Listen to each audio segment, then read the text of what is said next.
بسم اللہ الرحمن الرحیم۔ شروع کرتا ہوں اللہ کے نام سے جو بڑا مہربان اور نہایت رحم والا ہے۔ ابو ہریرہ رضی اللہ عنہ بیان کرتے ہیں کہ رسول اللہ صلی اللہ علیہ وسلم نے فرمایا، بندہ کہتا ہے میرا مال میرا مال، حالانکہ اس کا مال فقط 3 صورتوں میں ہے جو اس نے کھا کر ختم کر دیا،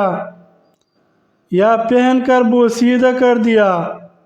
یا اللہ کی راہ میں دے کر ذخیرہ کر دیا، اور جو ان کے علاوہ ہے وہ تو اسی لوگوں کے لیے چھوڑ کر جانے والا ہے۔ انس رضی اللہ عنہ بیان کرتے ہیں رسول اللہ صلی اللہ علیہ وسلم نے فرمایا، میت کے ساتھ 3 چیزیں جاتی ہیں، ان میں سے 2 واپس آ جاتی ہے اور ایک اس کے ساتھ باقی رہتے ہیں،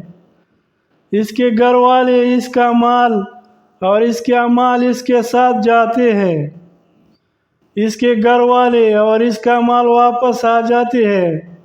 اور اس کے اعمال اس کے ساتھ باقی رہ جاتے ہیں۔ معزز ناظرین کرام، اگر آپ حدیث مبارک دیکھنا اور سننا چاہتے ہیں